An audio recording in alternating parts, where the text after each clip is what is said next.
집합 A 1, 2, 3, 4, 5, 6, 7에 대하여 다음 세 조건을 모두 만족하는 함수 f의 개수를 구하시오. A에서 A로 가는 거고요. 함수 f는 1대1 대응이다. f1은 7이다. k가 2보다 크거나 같으면 fk는 k보다 작거나 같다. 이런 것들 느낌이 잘 안 오면요, 숫자를 한번 대입해 보세요. 2 대입하면 f2 값은 2보다 작거나 같아야 되고요. f3은 3보다 작거나 같아야 된다. 이런 내용입니다. 그림을 그려보면요, 여기에 1, 2, 3, 4, 5, 6, 7. 또 이쪽으로 대응을 시킵니다.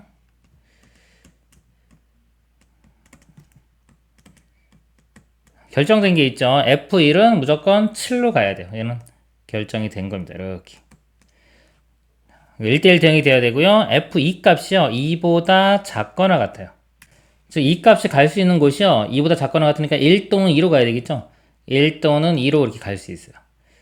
그럼 두 가지가 되겠죠. 두 가지.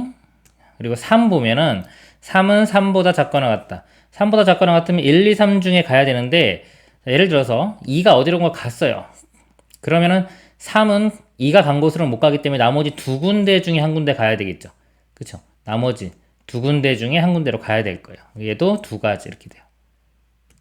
자, 이런 거 할 때는 이제 이 이렇게 나왔는데, 이게 곱하기로 표현될 수 있을지 요거를 생각해야 돼요. 이 곱. 경우의 수는요, 이 곱에 대한 감각이 제일 중요한 겁니다. 이게 거의 뭐 한 7, 80% 이상 차지한다고 봐도 과언이 아니에요. 이 곱. 우리 곱을 잘 이해를 하면은 경우의 수는 좀 쉽게 갈 수 있는데, 곱의 정의가 뭐냐면요, 예를 들어서 이렇게 두 개씩 이렇게 세 묶음이 있어요. 이렇게. 그럼 이게 2 곱하기 3 이렇게 되는 거잖아요. 두 개씩 세 묶음, 또는 세 묶음 있는데 각각에 두 개씩 있다. 자, 이게 곱하기 정의예요. 자, 그리고 길 찾아가는 거 예를 들면 이렇게 있고, 여기서 이렇게 길이 세 가지가 있을 때요. 자, 여기서 가는 길은 두 가지, 여기서 여기까지 가는 길은 세 가지. 그럼 전체가 여섯 가지 곱하기가 된단 말이에요. 이 외에 이게 곱하기가 되는지를요, 이 느낌을 가져야 돼요.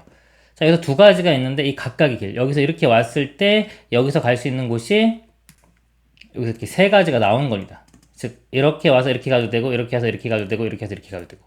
또 아래쪽으로 왔을 때도 마찬가지예요. 이렇게 와도 여기서 이렇게 갈 수도 있고, 이렇게 갈 수도 있고, 이렇게 갈 수도 있고.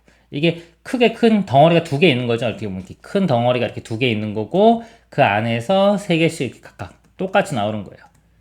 이게 똑같이 세 개 나오니까 곱으로 표현할 수 있는 겁니다. 만약 여기는 세 개인데 여기는 두 개밖에 안 됐어요. 이렇게 두 개밖에 안 됐어요. 그럼 이거는 곱으로 표현할 수가 없죠. 자, 이런 곱에 어울리는 게 이제 수학에서는 이걸 독립이라고 해요. 용어가. 예를 들어서 독립, 서로 상관없는 거.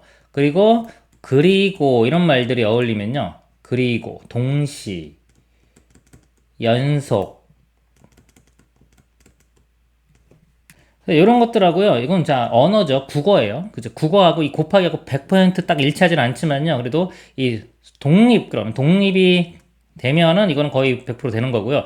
나머지 이런 것들은요, 100%라고 뭐 정확히는 말할 수 없어요. 이게 언어기 때문에 국어적인 예외가 조금씩 뭐 헷갈리는 게 있을 수 있기 때문에. 그래서 이런 말들이 어울리면 거의 뭐 한 99% 정도는 다 곱하기로 표현할 수가 있습니다. 그래서 이렇게 곱에 대한 감각 기르는 게 중요해요. 곱하기랑 또 역수인 게 나누기잖아요. 비슷한 내용이긴 한데, OC2가 있어요. 5 곱하기 4 나누기 2 하잖아요. 또 요거 나누기의 감각도 중요한 거예요. 곱하기와 나누기 이거밖에 없어요. 경우 있으면. 나머지는 덧셈이에요. 원래 경우 있으면 다 더하기입니다. 다 더하기인데 일일이 다 더하자니 너무 많잖아요. 그래서 이런 곱하기나 나누기를 이용해서 좀 간단히 하는 거예요. 경우 있수를 잘한다는 거는 곱하기와 나누기를 잘하는 겁니다. 나눗셈에서 2로 나눈다는 건요, 이 경우가 똑같은 게 다 두 개씩 나오기 때문에 2로 나누는 거예요. A, B, C, D, E가 있는데, 이게 두 개씩 선택을 해요. A, B도 있고, 뭐, B, C도 있고 쭉 선택을 했죠. 근데 B, A도 선택을 했어요. 이렇게. 곱하기라는 건 일단 순서가 있는 거예요. 맨 처음에. 얘랑 다른 거로 취급을 했는데, 알고 보니까 똑같은 거다 이거죠. 똑같은 게 몇 개씩 나온다? 두 개씩 나오더라 이거죠. A, B, B, A, B, C, C, A. 똑같은 게 다 이렇게 두 개씩 나오니까 그래서 2로 나눈 겁니다, 이게. 지금 설명하다 보니까 제가 이게 뭐 곱하기 나누기 얘기하고 있는데요. 중요한 거는 기본적으로 전반적으로 한번 설명을 간단하게 드리면은, 경우의 수가 이 상위권 학생들한테 더 어려워요. 상위권으로 갈수록 힘든 부분이 거예요. 그러니까 단기간에 정복하기가 힘들어요. 왜냐면 이게 논리가 들어가요. 처음에 어떤 기준에 의해서, 어떤 기준을 잘 잡아요. 기준에 의해서 큼직큼직하게 이렇게 나눕니다. 이렇게 큼직하게. 그쵸? 어떤 기준에 의해서. 이게 논리력인 거예요. 처음에 접근해. 처음에 문제를 봤을 때 어떻게 접근할지가 어려운 거예요. 이게 필요하고요. 그 다음에 이 안에서 뭐다? 지금처럼 곱하기나 나누기 감각이 좋아야 됩니다. 요게 경우의 수의 핵심이라고 보시면 돼요. 경우의 수의 핵심. 다시 이제 돌아와서요. 볼게요. 아까 이게 두 가지 나왔는데, 이게 두 가지 나왔다고 해서 이게 곱하기인지 덧셈인지 아니면 곱하기를 할 수 있는지 이런 감각을 키우는 게 중요해요. 답 보면 그냥 다 곱하기로 쭈루루루 표현하고 뭐 나누기 해가지고 해설 보면 그게 써있지만은 그거를 학생 본인이 진짜 이게 곱하기고 나누기고가 느낌이 와야 되는 거예요. 그걸 항상 생각하면서 해야 돼요. 지금 제가 여기 두 가지 있죠? 얘도 3이 갈 수 있는 거 두 가지. 그럼 마찬가지로 4도요. 보세요. 4면은 이제 F4는 4 이하가 되겠죠. 4 이하면은 여기 1, 2, 3, 4 중에 가면 되는데 2, 3에서 벌써 두 군데를 갔을 거 아니에요. 그럼 4는 마찬가지로 나머지 두 군데 중에서 한 군데를 가면 되죠. 이렇게. 자, 그런데 만약에요. 이 위가 어떻게 가냐에 따라서 만약에 이 4가 가는 게 달라진다면요. 만약에 얘가 지금은 어떻게 가든지 간에 다 두 가지가 나왔는데 혹시나 2, 3이 어떤 식으로 대응되면서 4가 어떨 때는 한 군데로 가고 어떨 때는 두 군데로 간다. 그러면 이 곱으로 표현할 수가 없는 겁니다.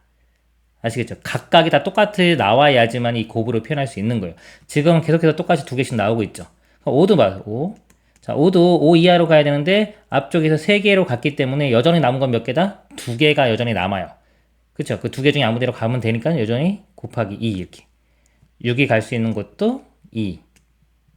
자, 7은 이제 보세요. 7 이하로 가는데 7은 벌써 이렇게 맞았죠? 그럼 나머지 몇 개? 한 개밖에 안 나와요. 1, 2, 3, 4, 5, 6 중에 나머지가 5개 갔기 때문에 얘가 갈 수 있는 것은 몇 가지? 이제 나머지 있는 것 중에 한 가지 이렇게. 그래서 이걸 곱하기로 쭉 표현해서 2의 5제곱 이렇게 돼서 답은 32가 되는 겁니다. 그래서요, 이 곱으로 표현할 수 있는지 없는지 이 감각 항상 생각하면서 본인이 그런 감각을 키워가야 돼요. 해답 보고 그냥 곱하기니까 곱하기구나라고 하고 넘어가면 절대 경우의 수 자신감이 생기지가 않습니다. 이상입니다.